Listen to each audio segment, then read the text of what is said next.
تو میرے بھائی بہنوں، اللہ کے واسطے میری فریاد سنو، تمہارے گھروں کی خوبصورتی میرے نبی کی غلامی میں ہے۔ یہ ڈبل جابیں چھوڑو، یہ بڑے بڑے گھروں کی دوڑ چھوڑو، بڑی بڑی گاڑیوں کی دوڑ چھوڑو، اپنے گھروں کو بچاؤ اللہ کے واسطے، چونکہ یہاں کی نسل خطرے میں ہے۔ پاکستان میں کوئی برے سے برا بچہ بھی ہوگا تو ایتھیسٹ نہیں بنے گا، اسلام نہیں چھوڑے گا، یہاں اسلام چھوڑ دیتے ہیں۔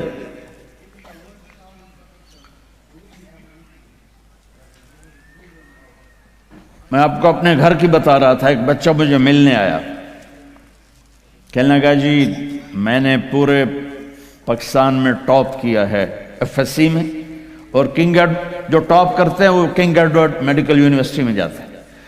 تو 2 دفعہ میں خودکشی کی کوشش کر چکا ہوں، پلز کھائیں، گولیاں، لیکن وہ زندگی تھی، بچ گیا۔ میں نے کہا بیٹا تو چھوٹا سا ہے، تو نے یہ خودکشی کی کیوں یہ تو نے قدم اٹھایا؟ کہا جی میرے امی اور ابو اتنا لڑتے ہیں کہ ڈسہارٹڈ ہو کر میں 2 دفعہ خودکشی کی کوشش کر چکا۔ ماں اور باپ کی لڑائی نے اتنے بریلینٹ قابل بچے کو مرنے پر مجبور کر دیا۔ کوئی بھوک نہیں تھی، سوکھے تھے، اچھا خوشحال گھرانہ تھا، لیکن خامد بھی بد زبان، بیوی بھی بد زبان، تو بچے خودکشی پہ آ گئے۔ بھائیو، اگر آپ اپنے آپ کو خوبصورت بنانا چاہتے ہو، دیکھو میں ہاتھ جوڑتا ہوں، سب دیکھو، اس زبان پہ قابو پالو۔ یہ زبان خوبصورت ہو گئی، دل جڑ جائیں گے۔ بہ گئی پیما فتوی نہ ٹھوک دیو۔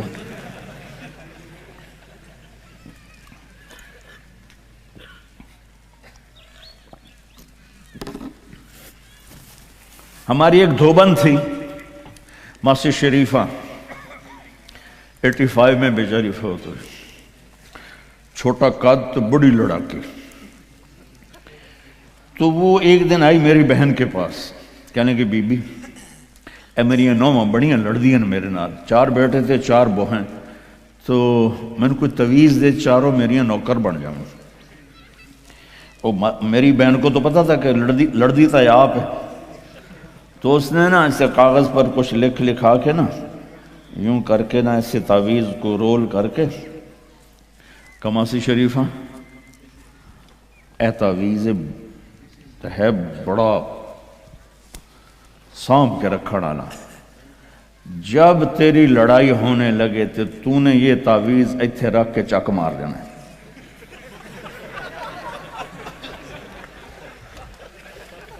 میری بہن نے کیا طریقہ استعمال کیا، ماسی شریفہ کو چپ کروایا۔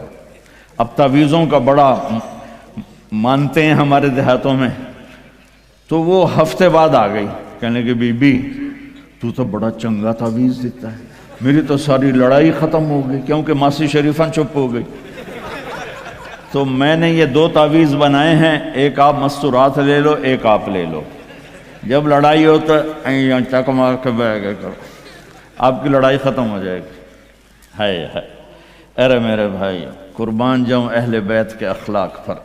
امام زین العابدین کو گالی دینا نبی کو گالی دینا ہے۔ حضرت حسین جن سے نسل چلی، ان کو ایک آدمی نے گالیاں دی، ننگی، وہ یوں منہ کر کے بیٹھ گئے۔ ہائے ہائے ہائے ہائے۔ اس نے سمجھا کہ ان کو پتہ نہیں میں ان کو گالیاں دے رہا ہوں، تو وہ ادھر سے اٹھ کے سامنے آ کر کہنے لگا ایاک عنی، اور میں تینوں گالاں کر رہے ہیں۔ آپ نے فرمایا وعنک اغضی، اور میں بھی تجھے ہی معاف کر رہا۔ تو ایک دم قدموں میں گر کے پاؤں چومنے لگا کہ بے شک آل رسول کے اخلاق ایسے ہی ہوتے ہیں۔ میرے بھائیوں، اپنے گھروں کو اپنے نبی والی زندگی پہ لاؤ۔ میرا سر میرا ساتھ نہیں دے رہا، میں تفصیل ویسے بھی نہیں ہو سکتی، اشارہ کر رہا۔ اپنے نبی کی زندگی پڑھو، اپنے نبی کی زندگی پڑھو کہ آپ نے اپنے گھر کو کیسے چلایا، کس طرح آپ نے 11 گھروں کو نبھایا، 2 مہینے چولہا نہیں جلتا تھا اور بیویاں قربان ہو رہی ہیں، یہاں سب کچھ دے کر پھر بھی لڑائیاں ہیں، بچے برباد ہو رہے ہیں، نسلیں برباد ہو رہی ہیں، چھوٹی چھوٹی باتوں پر اڑ کر ہمارے استاد صاحب تھے مولانا جمشید صاحب، وہ ہمیں بہت زیادہ سبق میں فرماتے تھے، جو ہار مان جائے گا وہی جیت جائے گا، ہار مان جایا کرو، جھک جاؤ، جھک جانے۔ میرے نبی نے فرمایا جو جھک گیا اور معاف کر گیا، میں گارنٹر ہوں اگر اس کی عزت کم ہو تو مجھ سے آ کے لے لے، جو معاف کرے گا اللہ اس کی عزت بڑھا دے گا، جو بدلہ لینے پہ آئے گا پورے گھر کو توڑ کے رکھ دے گا۔ یہ چند روزہ زندگی ہے، میرے نبی کی دو سنتیں لے لو، ایک زبان پہ قابو، یہ اس زبان پہ قابو پا لو، اس زبان پہ قابو پا لو، اس زبان پہ قابو پا لو، تو آپ کے گھروں کے 90% مسائل ختم ہو جائیں گے۔ اور دل کو سب سے صاف رکھو، اور اپنے ایک دوسرے کا ہاتھ بٹھاؤ، اپنے بچوں کو اپنی دولت سمجھو، ان کو یہاں اچھا مسلمان بنا کے چھوڑو۔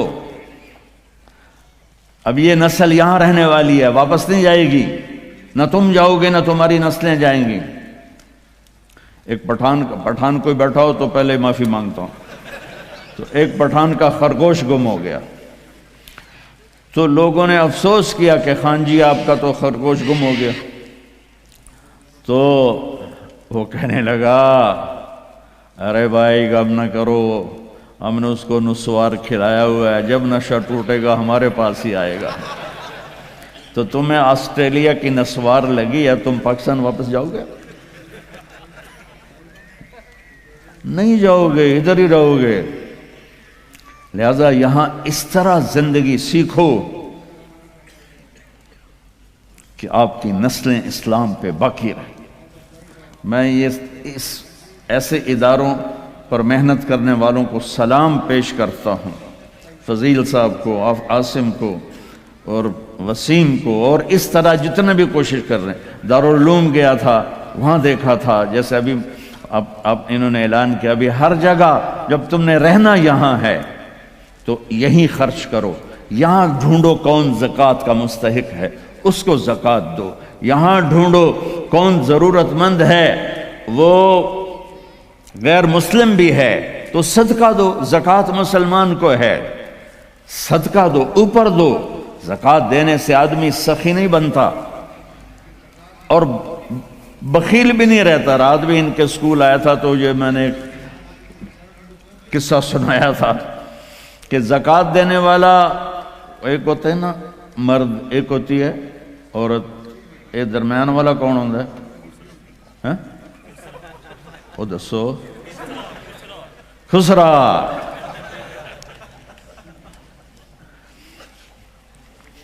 تو زکوٰۃ دینے والے جو ہوتے ہیں نا وہ بخل سے نکل آتے ہیں، سخاوت میں جاتے نہیں تو وچکارلے بڑھ جاتے ہیں۔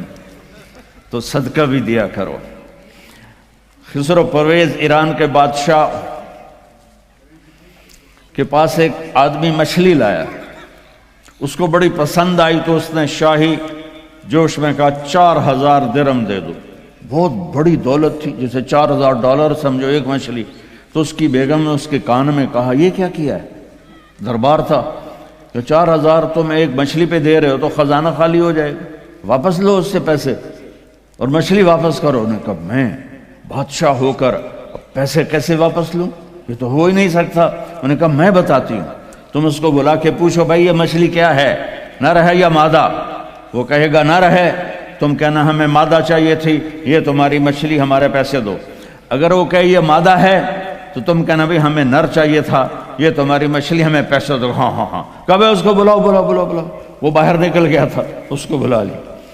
او بھائی یہ مچھلی نر ہے یا مادہ؟ وہ کوئی پیو دا پتر اسے کہ صحیح ہے ہی جڑائے، یہ نہ نر ہے نہ مادہ۔ انہوں نے کہا 4000 اور دے دو۔ تو میرے بھائیو، آسٹریلیا، اگر آپ کے پاس پاسپورٹ ہے تو یہ آپ کا ملک ہے، یہ آپ کا دیس ہے۔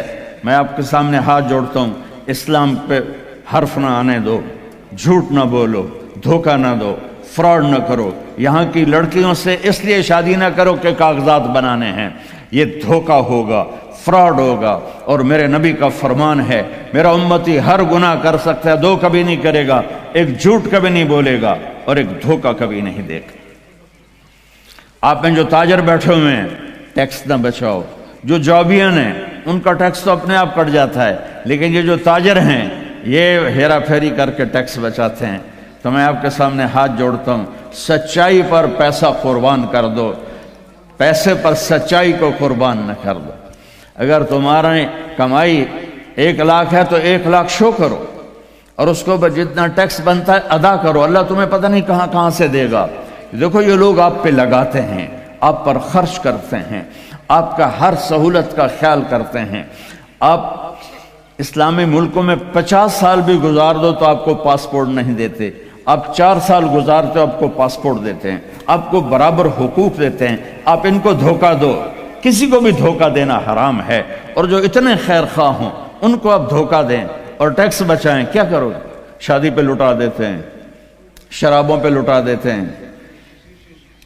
رزق حلال، شرابیں نہ بیچو، رزق حلال کماؤ، اللہ سے مانگو کہ اللہ میں توبہ کرتا ہوں میرے لیے راستہ نکال، اور پھر اس کی کوشش کرو، اللہ راستہ دے دے۔ آپ ان کے ساتھ وہ انگریزوں کے دور میں نا دلی میں ایک وہ پک پاکٹ والا تھا، جیب کترا، تو اس کا چیلا شام کو 2 روپے لے کر آیا، تو اس نے اس کو تھپڑ مارا کہ صرف 2 روپے سارے دن میں؟ انہوں نے کہا استاد جی آج ایک بڑا مال چرایا تھا، ایک انگریز کی جیب کاٹی تھی، لیکن 4 قدم چلا تو مجھے خیال آیا سبحان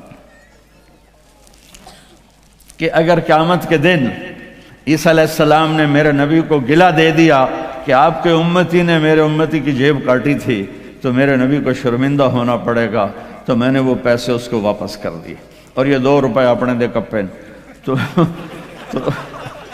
اس نے خوش ہو کر اس کو 10 روپے انعام دیا۔ تو بھائیو دیکھو کل قیامت کے دن اپنے نبی کو شرمندہ ہونے نہ دینا کہ دھوکہ، فراڈ۔